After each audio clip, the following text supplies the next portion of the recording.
Okay, so today we're going to talk about my newest, most powerful farmer in the entire game. This is the guy that I now use as my primary go-to for farming, even above the Immortal Farmer. This is the Immortal Farmer 2.0. The reason that this guy is the best is because he builds on the fundamentals of what the other farmers did, and he does it even better. So we're going to go over how and why it's an improvement, and why I've decided to use this over top of the Immortal Farmer, like as a straight up replacement. And we're going to talk about how the Immortal Farmer has advantages in certain ways, and like what the difference is between the two, and why I favor this one over the other. We're going to give you the full the full everything on the farming gods. All right, guys, if you like what we're doing here, please use our supporter creator code. It goes a long way to helping us keep doing what we're doing here and keep on putting out the content. So thank you so much for the support, guys. All right, let's get right into it. Okay, so Fossil Southie. Now, in the past, I've showcased Fossil Southie and Archaeologist as the primary immortal farmers. You know, they were interchangeable back and forth, but this one here, I find has some distinct advantages in terms of just sheer farming pushing power.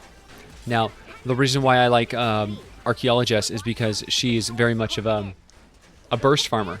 Because she has such a low cost to her anti-material charge, you can basically go and like clear out an entire area and just punch.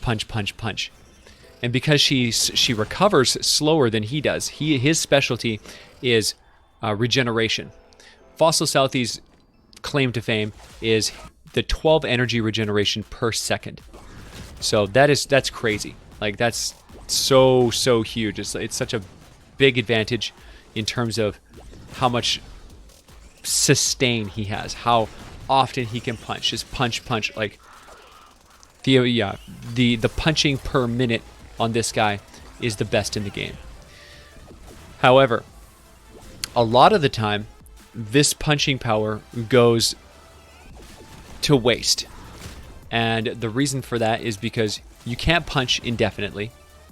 You end up punching and then waiting and punching and waiting, because it's not worth going to try to use your pickaxe, because you're gonna have a punch in in a second or two anyway, and then you're gonna go right back at it, right? So the energy just keeps on flowing in.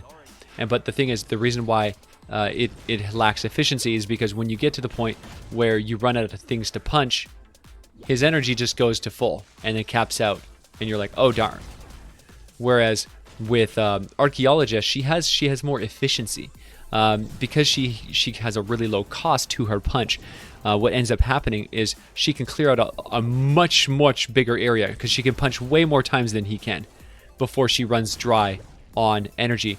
And then what ends up happening is you then have time to do other things while your energy recovers. You can start picking plants, right? Getting fibrous herbs, or you can cut down with your pickaxe if you want to, or you can start fighting enemies and actually fight and be combat proficient and shoot things down and actually defend yourself. Whereas this guy, you know, he can't do that the same. He's got this constant flow. If he tries to stop and do anything at all, he's going to max out on energy, and his efficiency will stop. He will stop. His advantage over Archaeologist will be done.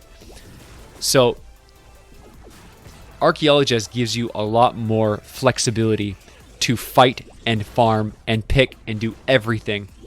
Overall, she is a more versatile, better character.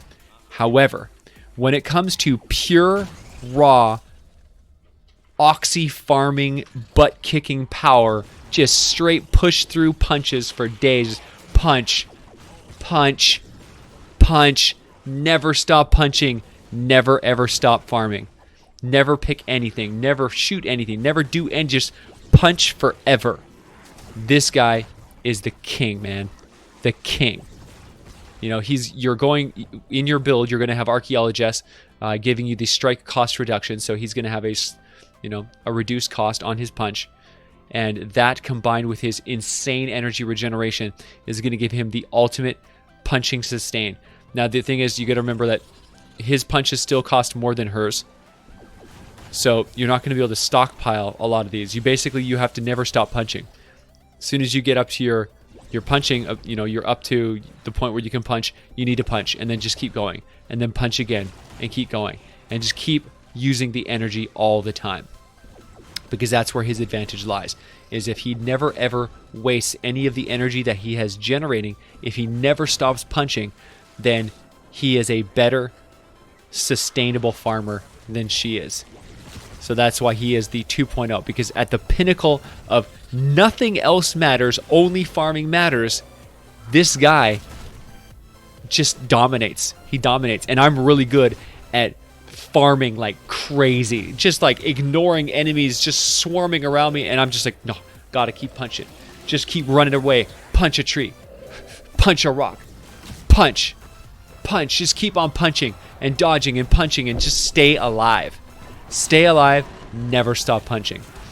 If you can do that, if you are very skilled and you can keep on dodging and moving and punching and never run out of things to hit, this guy is going to outperform Archaeologists, and that's what we want. We want the best of the best, the ultimate farmer.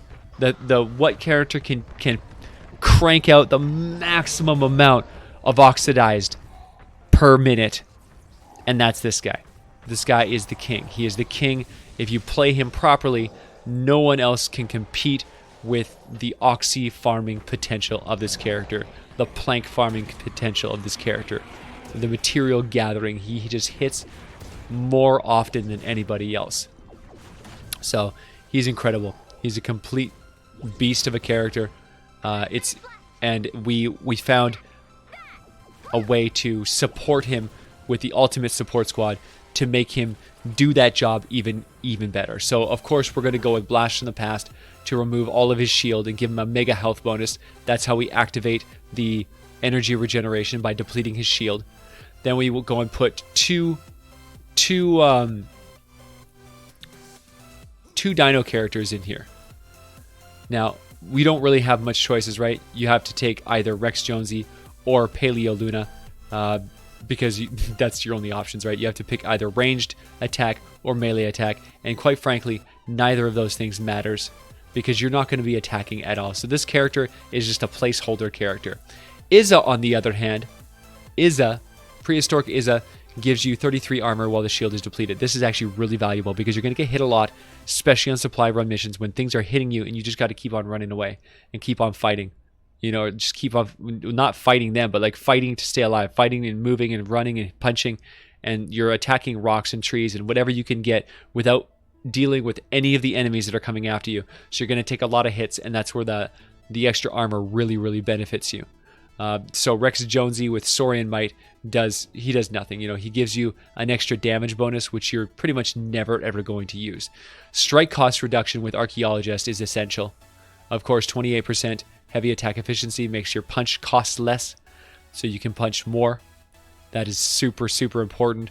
And then the last two perks. Now this is where we really, really stepped it up to the next level. We got Survivalist Jonesy here, because of course we do. You know, eliminations heal you for health.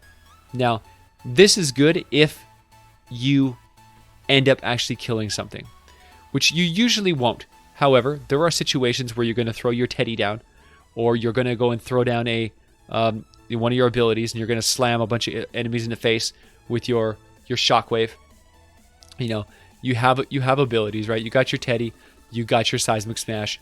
You are going to use them sometimes, and every time that those things get kills while you're busy farming, the base health, the regeneration of Survivalist is actually going to heal you, and this will keep you, you know, give you that extra sustain to keep you alive, so you don't die. You never ever actually stop farming. That's the key. So it heals you for 39 base health over 3 seconds, and refreshes if you get additional elimination. So it'll heal you for 3 seconds. It'll give you about, after 3 seconds, you'll gain about 10% of your health back. Now, you're not going to trigger this very often, but honestly, it's better to have it than to not have it. The big claim to fame with this character, though, is honestly the Going Coconut's ability from Crossbones Barrett. This is intense. Now, this is going to take you a bit of prep. It's going to cost you in the short term so that you benefit in the long term. Going Coconuts, you have a 20% chance to find coconuts anytime you loot things. You want to go into houses, any residential areas, and start looting houses. You can't get coconuts by looting fibrous herbs. You have to loot actual containers. So you loot the containers. 1 in 5 is going to give you coconuts, and if you get a little, not a very big stockpile, you only need a small amount of coconuts to last you for the level, and then you're able to use them whenever you get hurt. And this heals you based off of your total health. So the health boost is huge. It's like 50% of your life regenerating, which is just insane, right? Just absolutely crazy. Like, what's even more nuts about this ability is that it increases the damage by 16% while affected by coconuts. But that's just the front end. The thing that it doesn't tell you is, actually, it doesn't tell you anything about healing, but these coconuts heal you. It heals you for about 50% of your health, and then it gives you a heal over time for the entire 20-second duration of the coconut ability. So not only do you have enhanced damage, which is irrelevant, unless you're going to throw out your Teddy or your Seismic Smash, right? What you want this for is for the healing. The healing, I can't even express to you how insane this is. By using this ability, you can survive out in the storm for an indefinite amount of time. You don't need to get that many coconuts to just hang out in the storm for like insane amounts of time. You let your health get down to about 20%. Like, you get yourself critical, so you're like really hurt. You slam 1 coconut and then just keep going and keep farming, and you'll get instantaneously a massive heal, and then your health will actually, you will heal for more than the storm is doing damage to you. So you can just keep punching and farming and farming and farming, and this is what takes it to the whole, like, to the ultimate level. This is what makes the Fossil Southie such a more advanced build than ever before, is because you never have to leave the storm, you never have to run out of things to punch. And that is more important for Jonesy than it ever was for Archaeologist. Because Archaeologist, she builds up her energies slowly, and this unloads a barrage of punches, just clears out everything. And then she can kind of retreat and go do her thing and regenerate, and then kind of hit. She uses hit and run tactics where Fossil needs to just constantly punch and go. And this guy really enables that ability to just never stop. He's just the unrelenting terminator of farming. He is the Immortal Farmer 2.0. It's the ultimate version of a farmer. If you want to collect oxidized, if you want to collect wood, stone, metal, nuts and bolts, mechanical parts, whatever it is that you're hunting, that punch is never going to be as powerful as it is with this character here. Fossil Southie is the king of farm. And of course, you want to run with supply drop to get even more wood, stone, and metal. It also gives you one extra bonus. You get like ammo, traps, crafting items. Like, you get a bunch of stuff in here, and you can use it every 5 minutes. So it is a huge bonus to your farming. If you are not going to defend yourself at all, you might as well double down on supply drops and healing. So you can heal yourself to stay out in the storm even longer. You can drop supply drops to get even more supplies. You're just, basically, this character is an all-in 100% do nothing but farm forever. So this is your guy. If you're looking for the ultimate farmer, non-combat, don't ever fight, don't ever do anything, just run away from enemies and keep on punching stuff, this is the guy for you. So I hope you guys enjoyed this this review. This guy really changed the game for me. I honestly I hope personally that anti-material charge gets taken out of the game. I think that's really bad for the game to have a character, one character be so much better than all the other characters at farming. And the anti-material charge really, it's so destructive. But given the game that we're in right now, and for as long as anti-material charge is going to be a thing, this is the guy to abuse that the most. If you want to spend the least amount of time farming and the most amount of time playing, then go into private matches with this guy and farm the supply drop missions.